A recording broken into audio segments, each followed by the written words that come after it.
Hey, this is your boy, Dr. Crip, ending the sickness. Please like, subscribe, and spread the word about the station. I hope everybody is having a happy holiday season. I hope everybody is safe.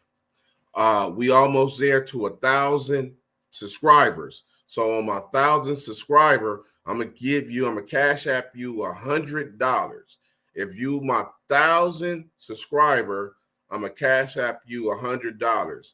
My team think we gonna get it done before the holiday is up. So I want to be able to give somebody something back for the holiday. So if you my 1,000 subscriber, I'm gonna cash app you $100. This is your boy, Dr. Crip, and we trying to end the sickness over here. So stay safe out there. Don't go forward. Stay prayed up. Do all that stuff. You feel me? To make it through these holiday seasons. Watch your back because we know crime goes up during the holiday season. See, this is what gangs do because they don't have jobs. Convenient licks. Your grandmother, your father, you feel me? Stay alert, stay prepared, do what you need to do. Just have a safe holiday. And hit that subscribe button. In the 1,001, I got $100 for you. This is Dr. Crip, and we ending the sickness over here.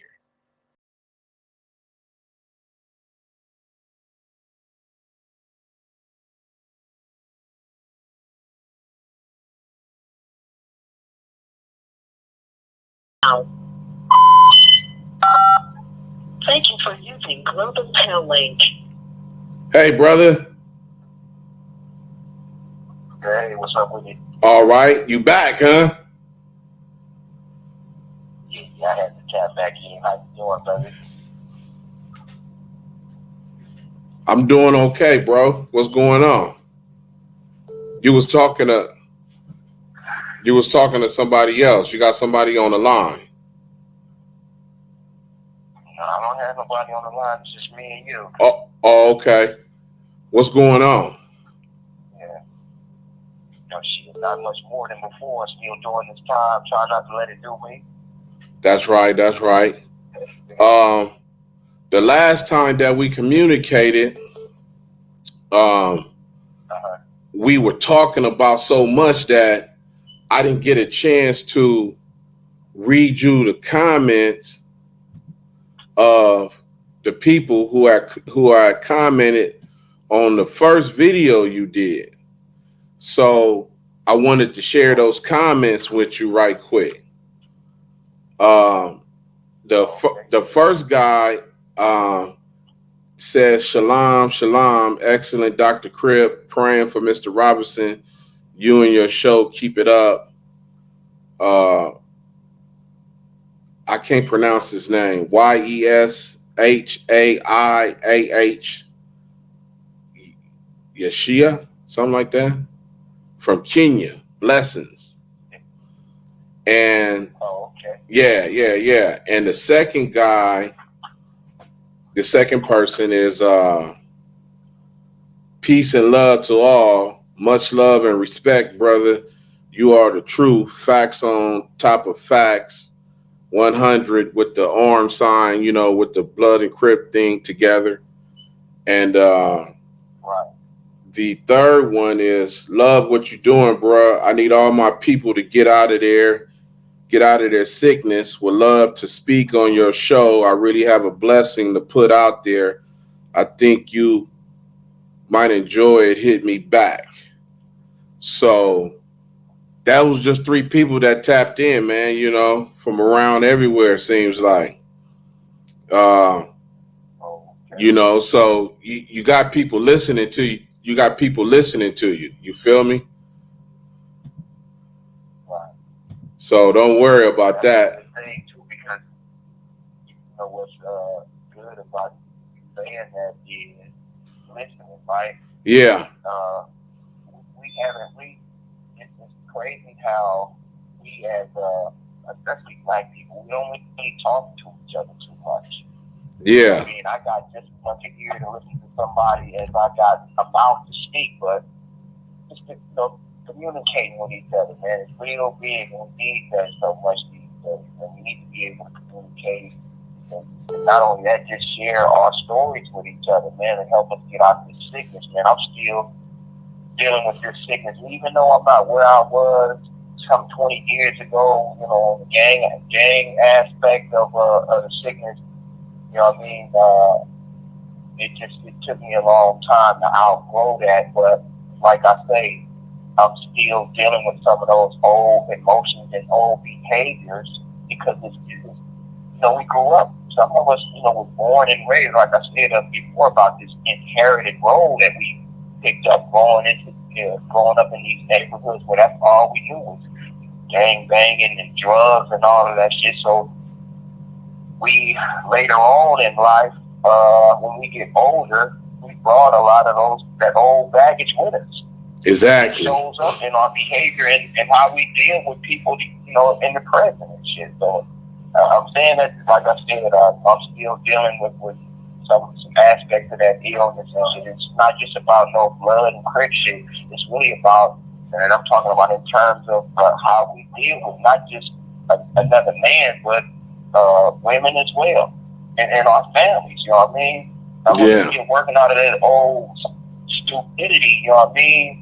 And our head is really stuck in that space. You know what I mean? It's like people are dealing with some old gangbangers and shit. You know what I mean? And we should have been involved out of that shit. Hey. Like I still deal with it sometimes. You know what I mean? I'm trying to do better. Yeah. Let me ask you a question. Let me ask you a question. Oh, yeah. What is your outtake on people doing time like you doing time and a little bit more, and they get out on the streets and still want to gangbang or participate and act like they never left and was gone 28 years and all that, and they come out and they want to try to take back the claim of the hood and all this other stuff? What's your outlook on that? For somebody who has been 20, 30 years in prison, you have to understand this is not anything else. A lot of people don't have anything to go back home to. All they got is what they left. It's the neighborhood and they hood and they said or whatever. And if you have not really and a lot of people don't think like this in here about if they have some good job in here, a PIA metal fab or some trade or something where you're making money. You don't think about putting any money up for when the time comes for them to get out of prison. So they get out of prison with this little $200 gate money after doing all this time, and all of your family members have really died off, and all they have left is the neighborhood. So they go back into that, and it's crazy, right? Because it's like I'm personifying a concept. So this call and your telephone number will be monitored and recorded. You get all this time, you get back to the neighborhood, and you might be the oldest homie in the neighborhood. So they put you on this pedestal. They give you everything you need, a sack, the strap, and all of the shit. It's just like crabs in a barrel. They want to keep pulling you down, but never a person who has, like I say, got out and don't have anything to look forward to or any foundation or any of that besides the neighborhood, they go back into that old self-defeating pattern of behavior, which is criminal gang, mentality, if you will. But it's sad because, and this is another thing why I like your show so much and the conversations that we have, and it's because we need to really try to uplift our people and get us up out of that self-defeating pattern of behavior. Like I say, it's like we steadily tearing each other down. We so fucking low on the totem pole these days. We don't even really care about ourselves so much. It's like the youngsters in here, they in here doing all of these drugs, and it just totally desensitizes them from their morals and principles and don't care about nothing. Wow. So they get out and be back to the same shit. Wow. It's like that's all we know, but nobody is talking about helping somebody do better, helping them get out of their situation. none of that type stuff. It's like I say, it's like personifying a concept of this. Like, this is all we know, and that couldn't be further from the truth. It's a lot that we can do, and when we have good brothers that have been in here, taking all of these self-help groups and furthering their education, when they do get out of here, it's really up to us to change the narrative on our neighborhood. If we go back to that, we shouldn't go back with the intention to continue the same pattern of behavior that got us in prison. Wow. So that's my take on that, man. Yeah. It's like, you know what I mean? Again, I can't tell you how much, they let us out of here. Cats have pulled 20, 30, 40 years of their life, and all their family is gone, but all they know is the neighborhood. You got it tatted on their body, and that's where everybody know them from. So naturally, they're going to go back to that. And when they get back there, I'm telling you, it's like highly unlikely that, the neighborhood homies or whatever will be happy that the homie is back and try to get him to continue on. He ain't thinking about trying to help him get off parole or none of that shit. That's why I say, it's happened to me several times. Well, I get out of prison after doing some time, and as soon as I get back to the neighborhood, they got a sack and a strap on me. It's like, you know what I mean? It's wow. Set me up for failure. You know what I mean? Wow, that's crazy, man. We that right there. Look, I don't mean to cut you off, but if for those of us who are getting out of prison, like I say, man, if you don't have intentions on doing good, don't even get out of prison. Just kill yourself and stay in here. just kill yourself. You ain't doing nothing making the neighborhood. You ain't doing nothing making it worse for yourself. It's making the neighborhood worse. We already on the bottom of the totem pole out there now. You know what I mean? Man, it's crazy. My neighborhood, my neighborhood was destroyed by the homies getting out of prison. They didn't do nothing but make stuff worse. But individually, right. I got like 4 of them that handled their business. They got out because they had skills from inside there. They had skills, graduate certificates like you, and they got out and they got jobs. You feel me? Off the top, and those is the ones that I listen to. And the other 2 or 3 that got out, they want to take the hood over. They trying to get the hood. I'm back in control. Like, man, this is not good times, homie. Don't know one man run no gang out here. What are you talking about? Right. But I did want to ask you a couple of questions about so that people can understand, like, even though you've been gone all this time, like I met you was a hog on the street, just like you a hog in there. So I wanted you to talk about some of the stuff that we were doing when you were on the street,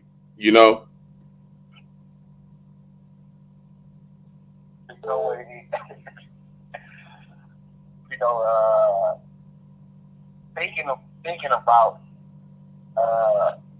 some of the stuff we was doing, it was pertaining to not just the work that you still doing, but the work that I ended up doing when I came to prison this time. Yeah. I mentioned to you about facilitating this Criminal Gang Members Anonymous group for Anti-Recidivism Coalition. It's a Scott Budnick Foundation. It's Anti-Recidivism Coalition. But they also have Criminal Gang Members Anonymous. And it's funny you said that, because when I got to prison this time, I said, look, I'm done. Because I just refused to continue behaving the way I was that got me back in prison. But I remember years before I caught this case, I failed in 2004, end of 2004. But in the late 90s, I think the last time I saw you, it had to be about 97. No, it's probably a little later than that, probably like 98, 99. You were doing the before and after calendar for Unity One. Yeah. And the before and after pictures, it was like a former gang member. You taking pictures of a guy, with the gang attire on, and then the after pictures in his professional career. Like he got his shit together, and that's what it's crazy because I didn't get a chance to take the after photos because I feel like this is why it's funny because I feel like God set me down to really get my head together. So when I do get out of here now, I can get to where I'm at the place mentally where I am, but I need to be out there physically so we can take those after photos. Yeah, so we can take those after photos. Yeah. Right. But I was always interested in the work y'all was doing. I always attended Unity One events with y'all. And yeah. Like I said, when I came, You have 60 seconds remaining. I needed to change the way I was living, man. You know what I mean? And not only that, I needed to, because I feel like this is my natural disposition to help other people. And there's a lot of us with this illness, this sickness of gangbanging. And it's like, and we need help. We need help getting out of it. But look, the phone is about to hang up. I'm gonna call you right back. Because we're gonna end it because I'm gonna want to find out what you got going coming up, and you can get your shots out and all that stuff, brother. So go ahead and call right back, and your telephone number will be monitored and recorded. I will be sitting here waiting. All right, I'll hit you right back. Say that. Okay. Yeah. Now see, that's that brother Mouse. From Athens, he was talking about the Unity One calendar that we were doing. Wow, I forgot that was like in 98, 99. That's how long we've been doing this. And we were in our sickness, at that time,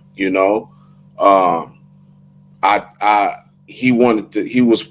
wanted six bloods and 6 Crips. The goal was to take before and after pictures that show them in their hood, under their street signs. So how people doing all that, hanging on their street signs and all that. I was doing all that way back then.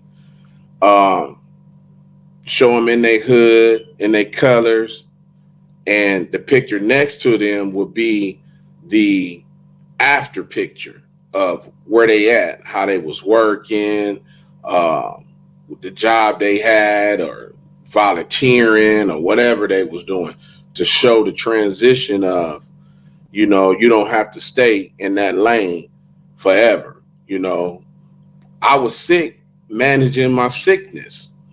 And that's how it go. You gotta try to manage that sickness. So that was a good thing. And I hate that he didn't get to take his after pictures. Like he said, he went to jail after I took his pictures. I can't believe that. But the calendar, I did it, and it was supposed to go to Steve Harvey because we was dealing with Steve Harvey. But when I got to the person who, say it was a blood, this is his month or whatever he was on, it would show his homies who was rest in peace on certain days and something like that. Steve Harvey wanted me to take the death out, So once I started trying to do that, it took a long process for me to get it done because I had already printed it up. So by the time I finished and everything, he had left the radio station. Yeah, I'm right here. Oh, okay. Hey, you was talking. Listen, y'all, you was talking. I don't know what happened to the phone. I guess it's on the signal or whatever. But anyway, you mentioned Steve Harvey, and you know what, that gap between the calendar and the time I went to prison on this number here, there was a lot that I was doing on my own. My uncle Jerry Carter had Terry James Hydraulics in Inglewood, but I was also running Dual Fluid, which is a hydraulic and restoration shop for my boy Bistro from Food Town Brim. Shout out to my boy Bistro. But anyway, we ran across Steve Harvey and ended up restoring full restoration, frame off, of 42 Pontiac to Steve Harvey. And in addition to that, he referred to the other comedian, G.A.M.D. Brown. He had a 50, I think he had a 55 Chevy restored. But anyway, Steve Harvey, you know, he had that mentoring camp. I don't know if he's still in contact with him, but he's also one of the people that I intend on reaching out to when I get out of here. You know what I mean? Or everything. Yeah. That was one of the questions. Just like you. That was one of the questions that I had. I want you to let people know what you got planned on when you get out. What's some of the stuff that you will try to like to get accomplished and some of the things that you want to do? Well, because not just because I just started in the gang intervention world or whatever. Not like I just started this because I was, involved in this with y'all before I came to prison. I just wasn't doing the things that I was supposed to do regarding the work. But because of that, and me carrying that to prison, I've taken facilitator training courses, and I've facilitated Criminal Gang Members Anonymous, and various other self-help groups, AA, NNA. I also ended up facilitating a truck driving course. It was just the basic pre-truck inspection, but it was for to eventually get your CDL. Yeah. Anyway, so with that came this idea for me to get involved in trucking when I get out of prison. Yeah. Let that be a means of income for like the first couple of years when I get out.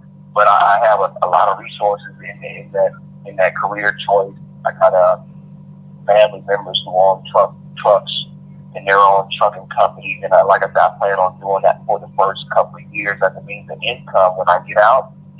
But I also plan on, and this is like I say, something like this is my calling, helping other people, and a lot of us still have this sickness that we living with, and I want to help bring us up out of that. I want to help cure us because we need it. I want to create my own 501c3 for at-risk youth when I get out of here. And like I say, I'm a damn sure when I get out of here look you up because I need that wisdom and knowledge that you have to accomplish some of the things I know. Without a doubt, I'm on board. I'm on board. That's not a problem. Anything you need when you get out, like I said, I believe on the last show, with the qualifications that you have, you definitely, if needed, and that route is there to, let's see what the mayor is talking about. We want to see what the mayor is talking about, Karen Bass, not just for you in general, but just for everybody like you that's getting out of prison. Like, look, we got dudes like this guy right here that's getting out of prison. Like for what you don't know is that she has got a war on the homeless right now. So her thing is trying to clean up the homeless. So she created all these jobs for people to go deal with the homeless and see if they can get housing. But she need qualified people. You can hire people to deal with the homeless people, but if you don't have people that understand and took courses and really took those certificates to know how to deal with people, it's like talking to a brick wall, because this dude might be a gang member with all kind of issues. So he needs to really identify with somebody that can identify with him, you know? So that's why people like you with those skills, they called intake. You do intake and uh, entry, you know what I'm saying? And those jobs right now, a lot of them, man, is about 40 some thousand a year, which is not good, but it ain't bad, you know? It's not bad until you figure out, other stuff that you want to do to add to that. But like you said, um, it's good to have a plan, and trucking is uh, definitely a good way to get started because you already ahead of the game by your people owning a trucking company. So that's good. So you could jump right into the driver's seat and just keep on pushing, and when you get to the time to to set your what you really want to do in motion, you got a lot of people that'll help you. I'm definitely one of them. That's not a problem, you know. But I do want to know, like, um,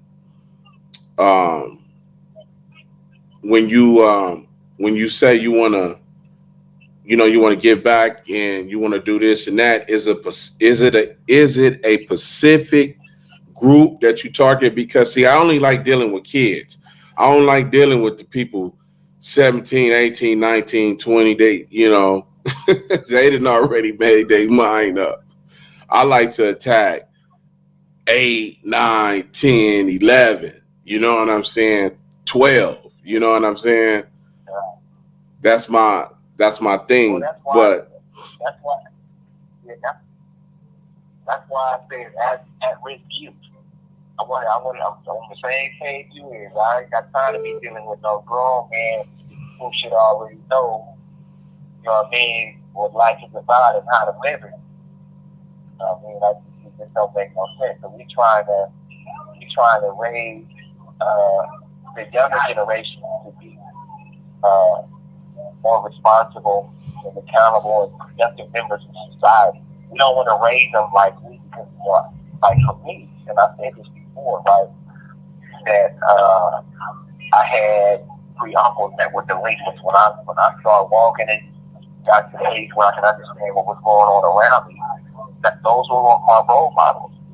Although I had my grandfather there, but he wasn't very much. He wasn't too vocal in our lives. He was the breadwinner and the disciplinarian. We fucked up. He whooped us and all of that shit, and he kept food on the table. But when it came to showing us how to do certain things, what it takes to be a man, and about being responsible and all of that, he didn't really show us that. So I want to, like I said, I want to change the narrative on that, and that's what I want to target, just like you, the youth. yeah, Because yeah, man, we got our work cut out for us, and I'm all for it, man. I mean, I've been doing this for years, and you'd be surprised and I'm dealing with all grown people in here. One of the things that I want to do when I get out on everything is I want to try to put together some event and not just share my testimony, but I want to let everybody know what I'm trying to do and what I feel we should be doing for each other. yes, You know how they say it takes a village. It takes a village to raise a child. But if the village is nowhere around and it's separated and scattered all over the place, how is the child gonna learn anything? Ain't nobody around them teaching anything. You know what I mean? So I want to mess with the youth, but at the same time, we need all our people. You know what I mean? Because it's crazy, right? Is sometimes some of us have mental health issues. We don't really have naturally good sense. Yeah. But it doesn't mean that we're supposed to be excommunicated and taken out of the equation and just left. This is what some of those people that are homeless. You know what I mean? There's a lot of people that are homeless and have mental health issues, but people know them. Yeah. We have good relationships and good rapport with some of those people. But if we act like we don't want to mess with them or whatever. I mean, we can't help them. Yeah. It's another thing I want to change. I really want to start get out of here, man. And I keep carrying back on this call and your telephone number will be monitored and recorded. Yeah. Hey. Carrying back in the war on homelessness and all that. Yeah. I wanted you to before, because I know we coming to an end. It was a group that you're dealing with in there that you were speaking on, and you never got the chance to say exactly who it was. The group and the person. Oh, well, okay. So, Anti-Recidivism Coalition is the foundation created by Scott Budnick, but they came with the Criminal Gang Members Anonymous, and this is also up under Anti-Recidivism Coalition. Yes. And this is the Criminal Gang Members Anonymous. They're doing a lot of good work. It's like in every prison, and this is something that